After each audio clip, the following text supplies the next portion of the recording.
If you sift through the many layers of information about Fujifilm on the internet, for one, you may find your way to me. And if you have, and if you're here, and if you're watching this video, then I'm really grateful and I appreciate you guys. Fujifilm is at the core of my channel. While it's not everything, it's a brand I've used for, more than half a decade that I truly love and that I will continue to use in my professional work for years to come. So I like talking about it, and I'm happy to have you here. But one of the other things you might have found if you're digging through the internet and its many dark crevices is this whole line of recent hate towards the cameras.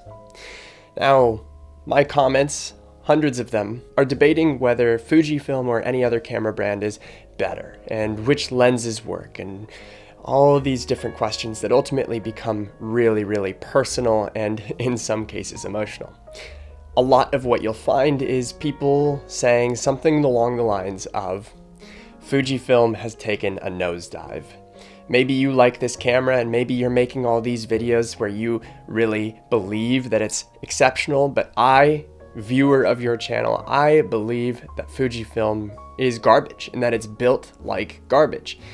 It used to be great 5-6 years ago with the X-T2, the X-T3, the X Pro 2, the X Pro 3 even, but everything since then is just a big chunk of trash. So I'm making this video today to actually dive into a few areas that I hear people criticize, a few things that they say that could influence your opinion of the camera.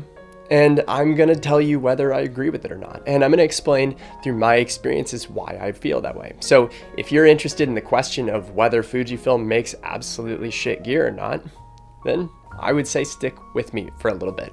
But before I dive in, I do want to thank you. I've almost hit 1 year here on YouTube, got about a week to go, and there are thousands of you that have chosen to join. That means so much to me. I'm so happy to have you here. This community is growing and we're going to go places. It's going to be a lot of fun. I like to focus on education, gear, adventure, storytelling, all these different things. And if you stick with me, we'll keep growing together. Always feel free to let me know down below how I can be better for you and what you would want to watch, because I'm so keen to make it.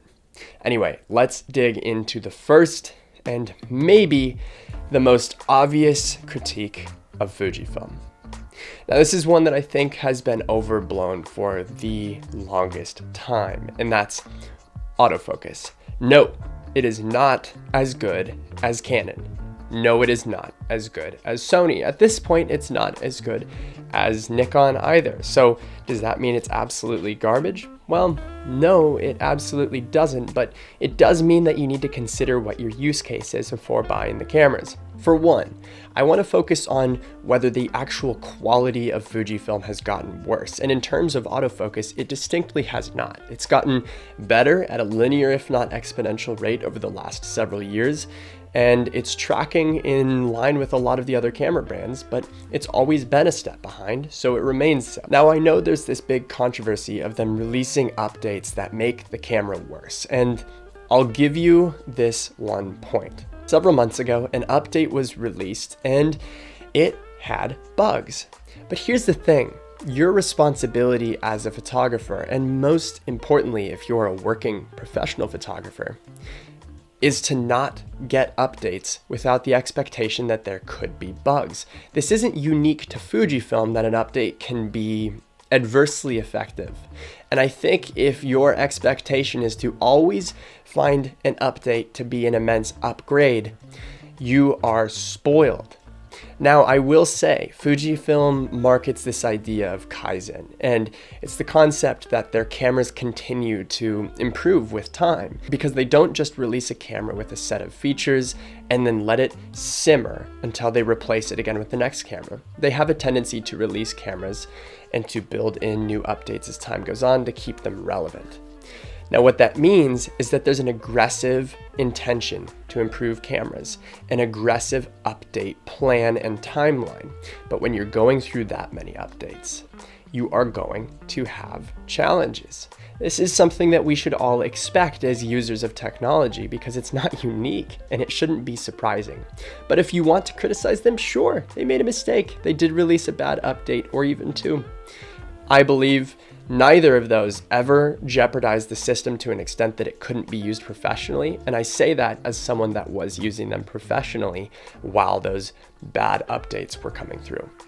So I believe it was overblown, but I'll recognize that it shouldn't have happened.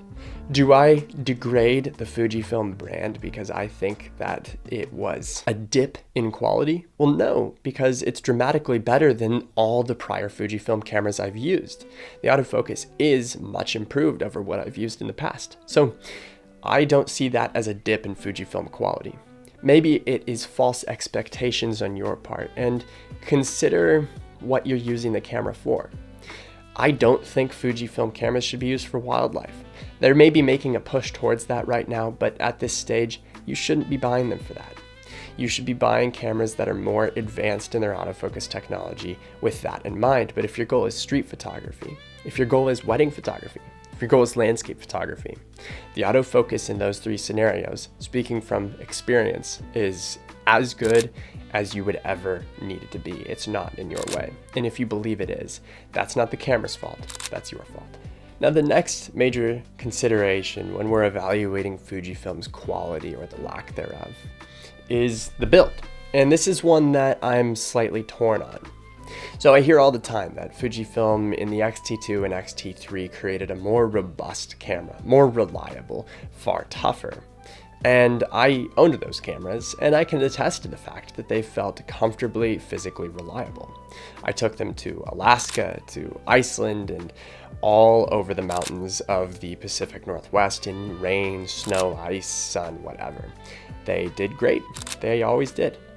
Now this X-T5, I've taken it all through Peru. I've taken it all through the rainforests of New Zealand, and I have taken it onto mountains. I've taken it by the sea. I've taken it into all kinds of different conditions.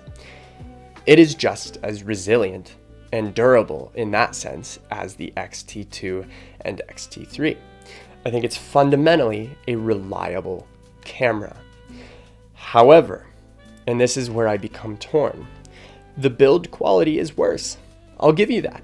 The paint has worn off in a way that I wouldn't necessarily expect. You'll only find it up on the top here on mine, and the irony of it is that this wear and tear is actually from the camera in my camera bag. It's from other pieces of kit rubbing against the camera while in transport, and that's my own stupidity, but quite frankly, that's how I use cameras. I don't tend to pack nicely. I throw things in a bag, they get jumbled up. My Nikon Z8 doesn't have a scratch on it, even though it's treated the same way. The X-T5 has quite a few scratches on it. And so in that sense, the quality of the materials in use may have gone down, very specifically the paint itself. However, that actually doesn't, to me, matter. Okay, I don't think it matters. If you want your camera to look as nice as possible forever, then it might matter to you. But if you want your camera to simply be reliable, I have no reason to believe that this is any less reliable than any other Fujifilm camera I've used. I have heard others tell me that the dials have issues with sand, with soot, with whatever getting into them.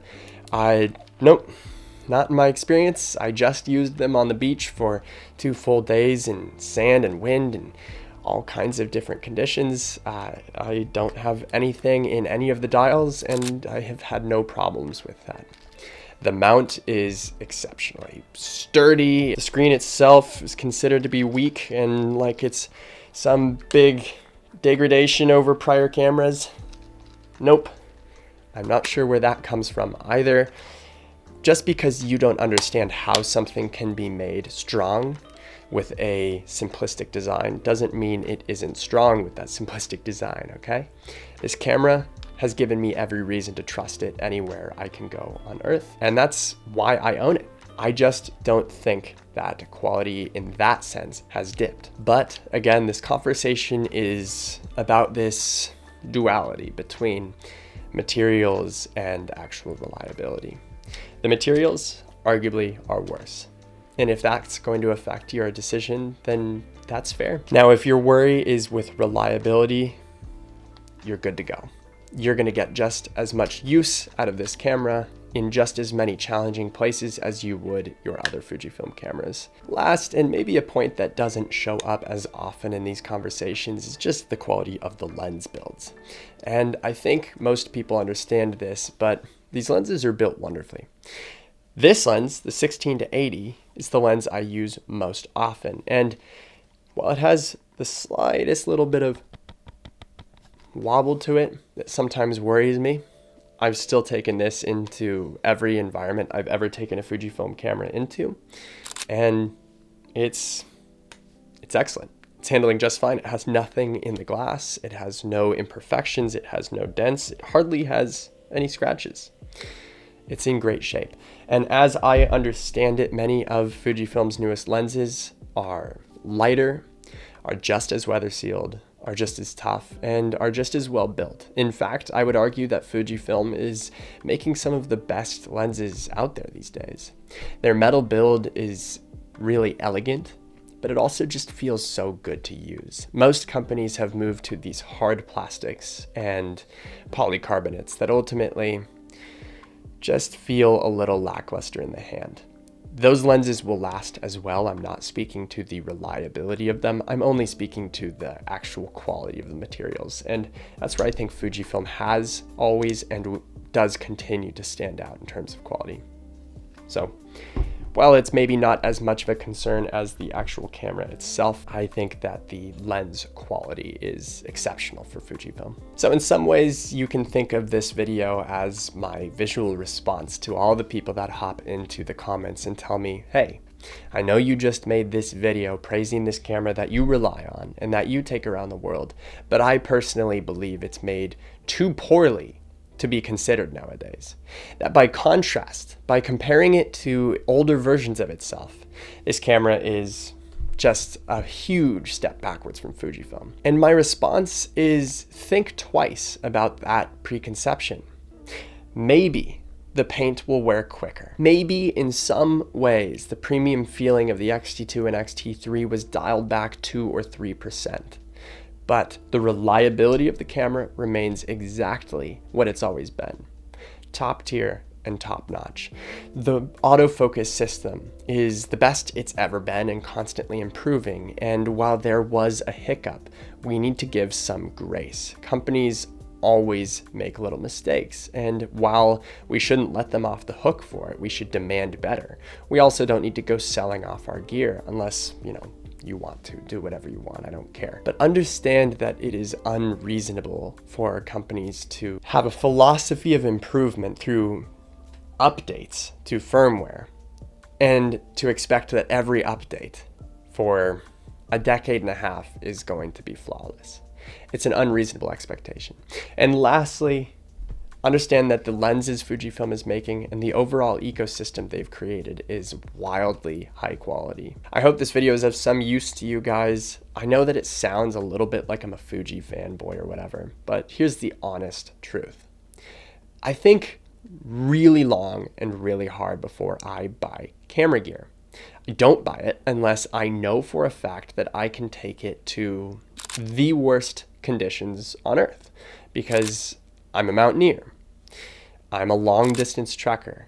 I run with my camera gear. I take it into boats. I quite literally take this into the sea in an underwater housing. I push my gear into all environments at all times of day in all weather and all different conditions you can imagine. And I do not have the money to replace it. I just don't. So I don't buy things until I can trust them.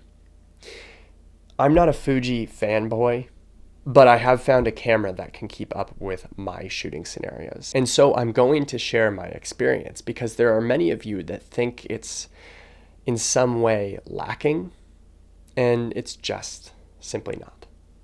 Anyway, guys, thank you. Have a great day. I appreciate your time, and I'll see you in the next one.